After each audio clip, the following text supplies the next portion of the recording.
OBC समाज के लिए जब काम करने की बारी आई तो सारी कमीशन की रिपोर्ट को दबा के बैठे रहते, चाहे काका काकेलकर की रिपोर्ट हो, चाहे मंडल कमीशन की रिपोर्ट हो। तो कांग्रेस जो कहती है वो केवल झूठ बोलती है। जब जनता परेशान हो उस टाइम राफेल पे नींबू लगा के दिखाना, ये केवल जनता को चिढ़ाने का काम है। उनको ये पता है कि आज नहीं तो कल मोदी जी बदला लेंगे। केंद्र सरकार की तरफ से जो है जातीय जनगणना कराने का बड़ा फैसला लिया गया है, जिसके बाद दिल्ली बीजेपी ओबीसी मोर्चा की तरफ से धन्यवाद मोदी जी का कार्यक्रम आज कनॉट प्लेस में रखा गया, जिसमें मोदी जी को धन्यवाद किया गया और कहा गया कि भारत राष्ट्र आपका सम्मान करता है जातीय जनगणना का ऐतिहासिक घोषणा करने के लिए। हमारे साथ बातचीत करने के लिए दिल्ली बीजेपी ओबीसी मोर्चा के अध्यक्ष है सुनील यादव जी। सर, क्या कहेंगे, जिस तरह से सरकार ने फैसला लिया लेकिन विपक्ष इस पर भी राजनीति कर रहा है और सवाल खड़े कर रहा है कि वो सरकार ने जो ये फैसला लिया है वो हमारे दबाव में लिया है। पहली बात तो मैं मोदी जी का धन्यवाद करता हूं कि जातीय जनगणना का जो एक कानून लेके आए हैं, जो उन्होंने सोचा है कि देश में जातियों की जनगणना होनी चाहिए, उनके लिए बहुत बहुत धन्यवाद ओबीसी समाज की तरफ से, देश की जनता की तरफ से। लेकिन कांग्रेस का अगर ये कहना है कि भाई उनके दबाव में, तो कांग्रेस मोदी जी किसी के दबाव में आने वाले इंसान है नहीं।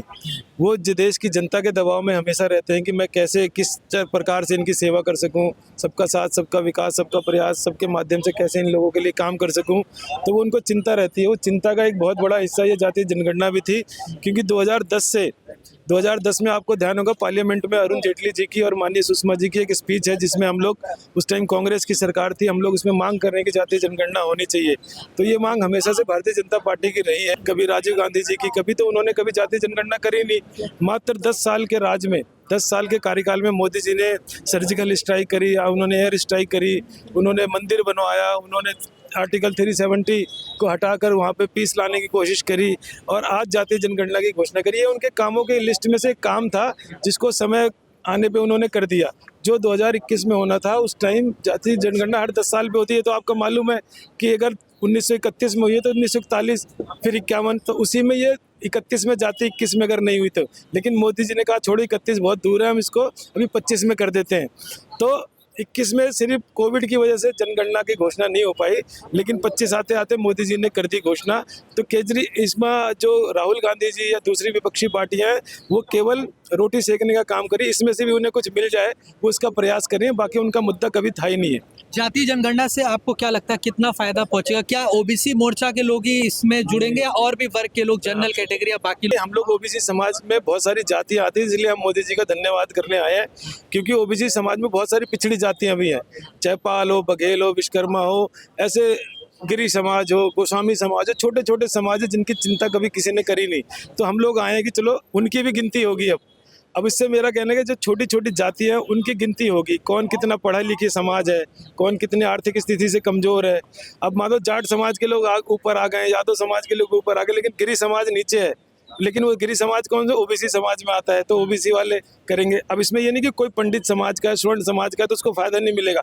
उनमें भी जो उपजातियां हैं और कमजोर वर्ग में आती है, तो जनगणना से उनके लिए किस तरह की पॉलिसी बनाई जाएगी। तो सभी जातियों के लिए खुशी का विषय है कि हमारे जाति में आने वाले कमजोर भाइयों के चिन्हित होंगे और उनके वेलफेयर के लिए काम होगा। तो सभी के लिए खुशी की बात है ये।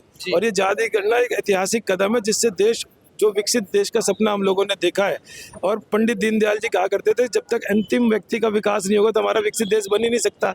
तो उनको चुन के गरीब लोगों को, पिछड़े लोगों को, उनको आगे लाने का जब काम करेंगे तो देश अपने आप विकसित हो जाएगा। उसी के एवज में एक कदम है मोदी जी का, जिसकी सराहना करने के लिए हम लोग इकट्ठा हुए जी, लेकिन जो विपक्ष के दो बड़े आरोप है, पहला ये कहना है कि ये सब जो किया जा रहा है वो बिहार में चुनाव है इसलिए पहले किया जा रहा है, दूसरा पहलगाम आतंकी हमले से भटकाने के लिए। देखो, विपक्ष तो सिर्फ हर चीज में अपना फायदा ढूंढने की कोशिश करता है। जो संविधान की किताब लेके वो घूम रहे हैं, बाबा भीमराव अम्बेडकर जी ने जो संविधान बनाया था, उन्हीं को हराने के लिए पंडित जवाहरलाल नेहरू जी ने अपना कैंडिडेट खड़ा कर दिया था कि इस बंदे को हराओ, नहीं तो ये हमें तंग करेगा। आज उन्हीं की संविधान की किताब लेके घूम रहे हैं। ओबीसी समाज के लिए जब काम करने की बारी आई तो सारी कमीशन की रिपोर्ट को दबा के बैठे रहते, चाहे काका काकेलकर की रिपोर्ट हो, चाहे मंडल कमीशन की रिपोर्ट हो, चाहे किसी की। जब भारत रत्न देने की बारी आई तो उल्टे सीधे लोगों को दे दिया। जब कर्पूरी ठाकुर जिन्होंने ओबीसी समाज के लिए काम किया था, उनको कभी भारत रत्न देने का काम नहीं किया है, भारतीय जनता पार्टी ने किया है। तो ये कथनी और करनी में फर्क है। ना तो इन्होंने कभी जातीय जनगणना कराई, न ओबीसी समाज के लिए कभी कोई काम किया। आज पहलगाम में इतना त्राहिमाम हुआ, देश की जनता बहुत परेशान थी, लोगों को दुख था, उसका राजनीतिक फायदा उठाने की कोशिश कांग्रेस के लोग कर रहे हैं। जातीय जनगणना एक काम था, जो पेंडिंग था 2021 में होना था, मोदी जी ने 2031 का इंतजार ना करके आज उन्होंने 2020 में इसको कर दिया कि भाई जातीय जनगणना होनी चाहिए, तभी देश का विकास होगा, समाज का विकास होगा। उसमें भी राजनीति कांग्रेस कह रही है कि हमने कहा था, जबकि 2010 से तो हम मांग कर रहे हैं। तो कांग्रेस जो कहती है वो केवल झूठ बोलती है। अब उनको, जनता को ना तो कांग्रेस पे भरोसा है और मोदी जी पे पूरा भरोसा है, इसलिए कि मोदी जी ने सर्जिकल स्ट्राइक करी, आर्टिकल 370 हटाया, एयर स्ट्राइक करी। उनको ये पता है कि आज नहीं तो कल मोदी जी बदला लेंगे, तभी तो शांति बनी हुई है।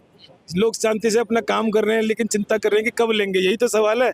लेकिन ये भी पता है सबको कि मोदी जी जरूर बदला लेंगे। लेकिन जिस तरह से जो घटना हुई उस पर दूसरा देश है वो भी तमाम तरह की बातें कह रहा है कि उनके पास भी परमाणु बम है। विपक्ष के लोग कह रहे हैं राफेल को नींबू मिर्ची लगा के दिखा रहे हैं, उसको खिलौना बता रहे हैं। तो आपको क्या लगता है कि भारत कैसे जवाब देगा? देखो, विपक्ष के पास जनता को भड़का रही है वो, इससे ये पता चलता है कि वो कोई राजनीति कर रही है और जनता को भड़का रही है। उसे मोदी जी का साथ देना चाहिए कि मोदी जी हम आपके साथ हैं, हमें पता है कि आप इसका बदला जरूर लेंगे। कांग्रेस भी आपके साथ खड़ी है, आम आदमी पार्टी भी आपके साथ खड़ी है, लेकिन मोदी जी को भड़काना, जनता को भड़काना कि दंगे हो जाए, देश में वातावरण खराब हो जाए, इस प्रकार की स्थिति पैदा करना चाहती है कांग्रेस। वरना इस जब जनता परेशान हो उस टाइम राफेल पे नींबू लगा के दिखाना, ये केवल जनता को चिढ़ाने का काम है। जनता को मोदी जी पे भरोसा है कि ये तो बदला लेंगे लेंगे चाहे कुछ हो जाए। आपको ध्यान होगा कि मोदी जी ने पहले भी ऐसा किया है, वो किसी के दबाव में आने वाले नहीं है। जब 370 हटाई थी ना तो बहुत दबाव था उनके ऊपर, जब वो एयर स्ट्राइक करी थी तब भी दबाव बहुत था उनके ऊपर, और जब सर्जिकल स्ट्राइक करी थी तब तो किसी ने सोचा ही नहीं था कि मोदी जी ऐसा कर सकते हैं। तो मोदी जी बदला तो लेंगे, कब लेंगे देश की जनता को पता है, वो इंतजार कर रही है लेकिन चिंता नहीं कर रही। जी धन्यवाद। ये हमने बातचीत करी दिल्ली बीजेपी प्रदेश के जो ओबीसी मोर्चा के अध्यक्ष हैं, दिल्ली से मैं माशूद, दिल्ली 24।